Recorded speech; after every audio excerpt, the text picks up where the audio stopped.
Hello and welcome to Pages and Journeys. My name's Olivia and welcome to the ultimate hockey romance vlog. So we're going to be talking all things hockey, romance, games, all of it, because this week we are heading to the hockey romance night at the Syracuse Crunch. There was one of these last year and it was one of my highlights of 2025. So we're going back again. This time we're meeting Tessa Bailey and we're getting early copies of her next release, Catch Her If You Can, which I'm so excited about. So that is going to be on Friday. We're going with a couple of friends too, and last time we got to be right by the boards, so you bet we're going to try and do that this time too. I had the absolute best time, like fully yelling at them. 10 out of 10 experience. But I thought, why not bring you guys along? And obviously, we're going to be talking hockey romance. So these are all of the books currently that I own physically that feature hockey that I have not read. This is our pile of possibilities. Now, I have also been obsessed with Heated Rivalry, so we might be doing a bit of a rewatch during this too, just of some favourite episodes because, well, we always want to be at that cottage. However, I have started my first book of this video and it is Weekside by S.J. Silvis. Now, this one has been on my radar for ages. SJ's books are always on my radar, but we are 50 pages in, and so far I am hooked. We're at Bexley University, where Claire has the last name of Bryant, and admissions messed up on her junior year and flipped her last name and her first name, so she's living in the athletics dorm with Theo, who is like the it boy of the hockey team. Like, everyone calls him Wolf, they all know him.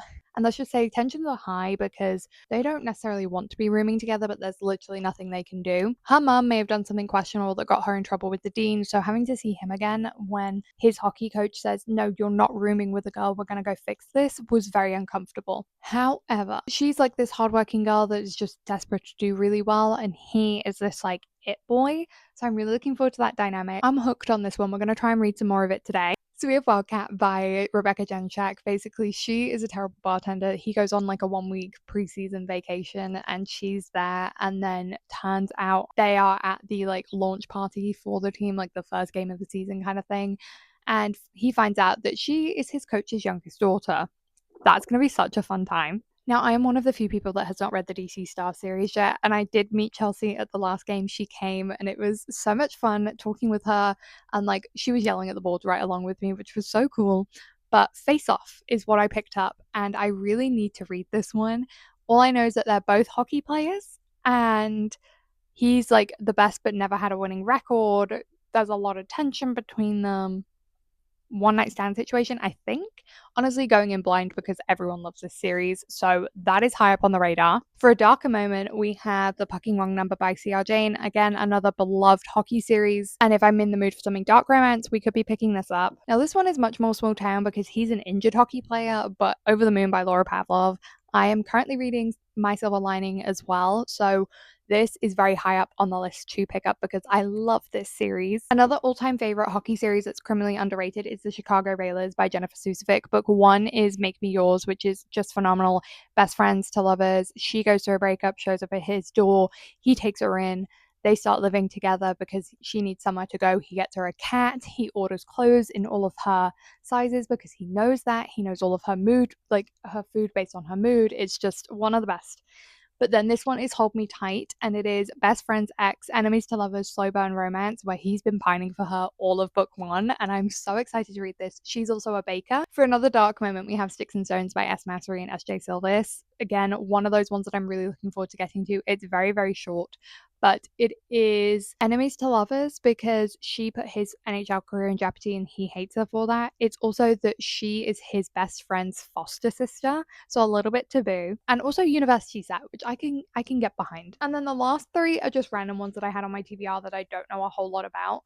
Elle Kennedy is one of my favorites, obviously, with the off-campus series. So we have a Body Check. Again, don't know much about it, but a really short one to get through. Heated Rivalry made me pick up Him by Elle Kennedy and Serena Bowen. This is a hockey romance when they don't play for the same team and they met at like a summer camp or something. So I've also got Us, which is book 2 in that duet, so I need to read this. And then lastly is Famous Last Words by C.W. Farnsworth. This is a college hockey romance. Harlow Hayes has spent 3 years avoiding Connor Hart, a cocky captain of Holt University's hockey team. Makes it easy, he ignores her right back. Plenty of girls fall for the charming lines and that arrogant smirk.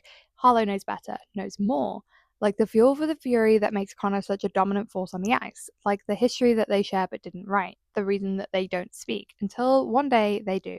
He was supposed to be the one guy she would never, never like, much less love. Famous last words. And it's a really cute cover. So obviously it was a cover by probably. Anyways, I'm going to check in with you once we've read a little bit more of Weekside, and maybe I'll pick up something on my Kindle that's hockey related.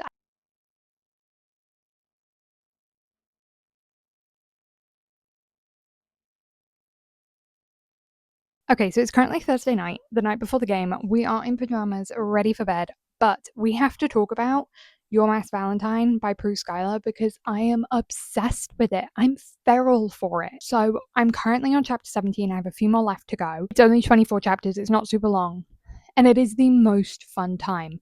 So basically, we are following Bates Finnegan, who is a hockey player for the St. Paul Sinners. He's got this darker side to him, and he meets the coach's daughter when he's at this dinner, and he's obsessed with her. Like, knows that she is meant to be his, and they have a conversation at the bar, and she's like, I would never want anything to do with you. You're my dad's player. That's not how this works. And so he decides to basically stalk her to get to know her even better because he's that obsessed, and it's in like a cute, respectable way, not in like a creepy way. Write to her Valentine. Her favorite holiday is Valentine's Day. He writes her a Valentine every single day for 6 months. If you like Lights Out or Loving a Vampire's Total Chaos, you are going to be obsessed with this book because the way that those two MMCs are down bad so quickly, but also are like the cute fun stalkers and like very much so care and know what they're doing is wrong, but the morally grey element of them just wins out. That's what this is. And Serena is like just adorable. She's sunshiny with a lot of sass, which is the perfect combination. But she runs a matchmaking agency with her best friend. It's romantic, fun vibes that fit the Valentine's Day theme. There is hockey in it. There is banter between the guys playing. It's hilarious. And I've been squealing, kicking my feet, sweating. Like the spice in this one. Oh, she's spicy. And we love her for it. So that has been literally taking all of my attention. So yeah, it's consumed my every single thought. We are going to finish this one up, and then I don't know what we're going to dive into next. I need to pick a new physical book tomorrow, and obviously a new Kindle read. So we'll see what we get into in the morning because I don't quite know what my mood's going to be. But you guys are coming along all day because it's going to be a long one. We have to run to the airport and we're going to get coffee afterwards. We need to do some like content creation stuff, some small business stuff. And then we've got our drive out there to the Boy Aquarium for our evening. Plus we're meeting Tessa Bailey. Like how cool is that going to be? Anyways, I'm going to get some sleep because it's going to be a long day and I will catch you tomorrow.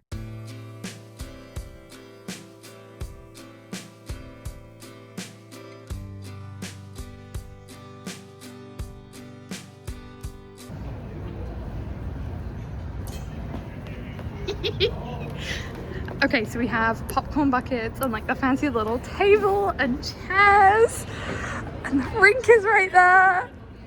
I'm quite frankly the most excited girly ever for aquarium.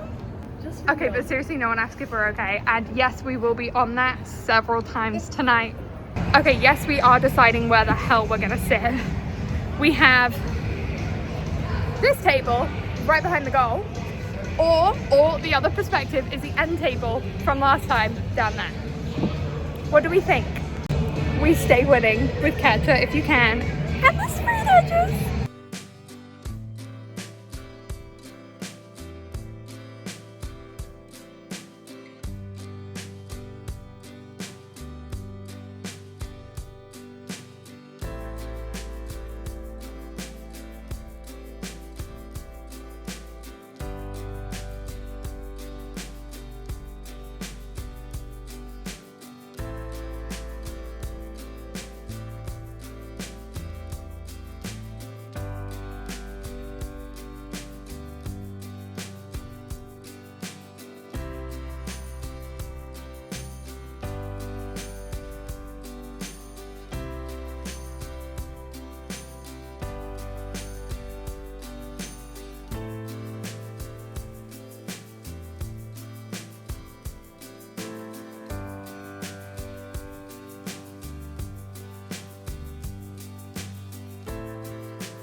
Hi guys, me and Blue are currently hanging out up here because we have people over and Blue just not in the mood to see people. So we're going to hang out here. I currently have the Patriots-Texans game on and I owe you an update on Weak Side by S.J. Silvis. Have I gotten slightly distracted by other books this week? Yes, I have. Are we still having a grand old time? Yes, I am. This is a remake syllabus. I think I already told you about Claire and Theo. However, I will say there's been like a little bit of dragging with her understanding just how bad her ex is or her current boyfriend is. There's just like a lot of his drama that I feel like dragged out a teeny tiny bit too much. I'm like 200 pages in and we're only just getting to the fake dating plotline. So again, early published book of hers, and I feel like I'm gonna probably love her newer stuff, and I'm betting there's a ton of growth. So I'm gonna keep going. I've got like 100 something pages left, so we're gonna power through that tonight and then pick up something new.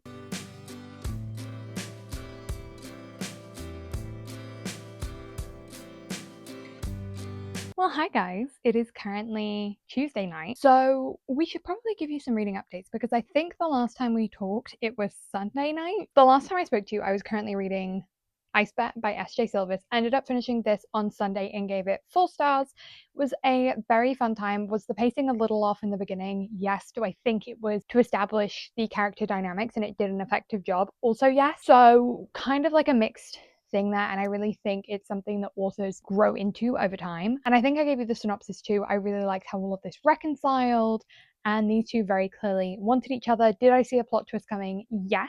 But I still think it's a fun one that we don't typically see in hockey romance. So if you want something that's unique and a little taboo and just something that's kind of new to the genre, give this one a go. Then I think I also told you I picked up Grumpily Ever After by Tegan Hunter. This is a ARC copy. This book actually came out today, the 20th. And I have to say, if you're looking for like a funny time that's hockey adjacent, it's a good one to give a go, especially if you're like not sure if small town romance is your thing. I think this gives you a flavor of what that genre can be like if it's done stereotypically. Now, one thing about me is I struggle with wishy-washy MCs who are like trying to be independent, but they're not really. And then you have them who are also just like very, very needy. And I felt like Odette was in this. She just kind of like didn't accept that she'd gotten herself into this position and kind of blamed this external factor of a family curse causing her relationship dramas, when really she probably needed to look at herself a little bit harder. But if you are a grumpy MMC girly like me, you will enjoy Noah. He was a very, very fun time. Odette is a wedding planner who's basically gotten the reputation of being the worst wedding planner because there's been like disasters. For example, the florist apparently ordered the wrong flowers.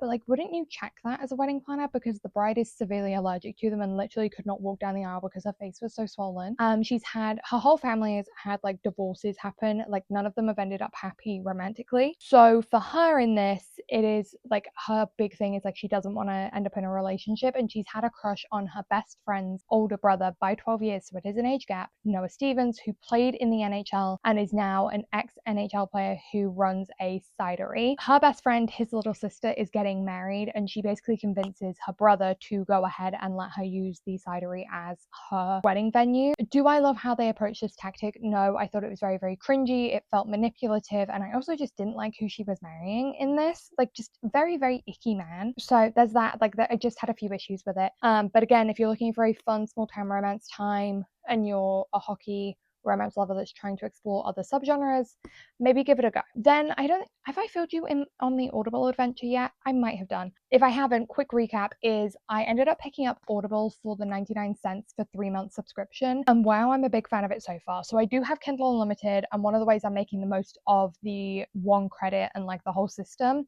is on Kindle Unlimited, you can go in and filter by Kindle Unlimited titles that come with a free audiobook. So I downloaded a bunch of those. We have A Million Times Yes by Marnie Mann, which is my current read, and obsessed. Also turns out to be an ex-hockey player. Didn't know that. He is a billionaire living in Boston. She is a now nurse that came from a very, very unstable background. The prologue is literally her finding out that they are losing their apartment because these big companies come in to buy the apartments and literally kicking everyone out, while also finding out that her mum lost her job. She grew up with a ton of insecurity. She's now a nurse and she goes running every day. Jordan Worthington is a billionaire and inherited the Worthington Enterprise, and that was the company that kicked her family, Maya, out of her house, and she's resented billionaires ever since and just corporate greed. So when they go running together and she doesn't know who Jordan is and ends up finding out because one of her patients gave her tickets to go to the game, things go south. And I have loved this book. The audio, Samantha Brentmore and Sean Masters have me audio addicted currently. The way they do the other genders' voices, phenomenal. Marnie's writing, so obsessed. This man is groveling, and he has never groveled a day in his life. Just absolutely hooked on that. So I might even do some coloring tonight just to listen to the audio. I'm simultaneously flying through it while also trying to savor it as much as possible. This is book 1 as well in her Boston Billionaires series, I think is what it's called. It might be the Billionaires of Boston, I don't know. But it is coming out, the book 2 is coming out later this year, and you bet I'm signing up for an arc of that because I need it. Probably an ALC too, because I'm a changed woman after listening to them. So those are the quick updates reading wise, but it does mean that I need to now choose a new physical book. I'm thinking of picking up Face Off by Chelsea Curto. Chelsea's just been posting some things on socials that have me thinking that this series might just be picked up, and I don't want to miss out on getting the rest of the indie covers if I need them. I also want to pick up her signing exclusives in March at Sports Romance Con because I will be there this year and I cannot wait. I'm assisting the author that I currently PA for, so that'll be really fun, and getting to meet some of my all-time favorite authors. So yes, there will be another sports romance vlog coming up sometime in February for that. But yeah, for now we're gonna have a cozy night in. Today was a really big day small business wise. I ended up picking out my first brand reps. We had 68 applications and filtered through, picked 6 people, and I'm very excited for that all to kick off on Friday, and I'm going away this weekend. So we have quite a bit going on, and that's probably why I haven't picked up to film as much. I am going to try tomorrow to really fully film the day so you guys can see what my life is like right now. I do hope the hockey aspect of this has been fun because I've not stopped thinking about hockey romance night since I got home. I actually wore my new Crunch sweatshirt that I need to show you guys at some point.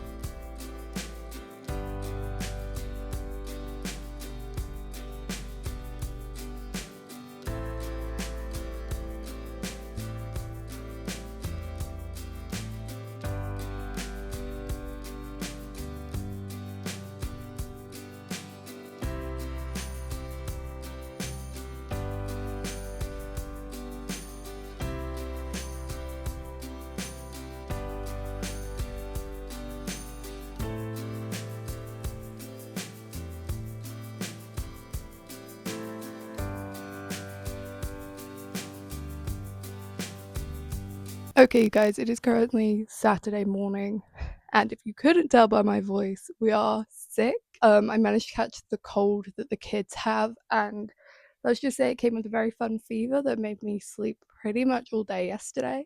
So we didn't get any more of Face Off read by Chelsea Curto, but I do still want to get this up for you guys. So it's a snowed in weekend. So tune in next week for the snowed in reading vlog where you'll get my final thoughts on Face Off, because we're going to have a chilled, cozy time in bed with some films and just see how much we can read because we're going literally nowhere. But other than that, we're kind of close to sports romancing ourselves out after reading so many back to back to back.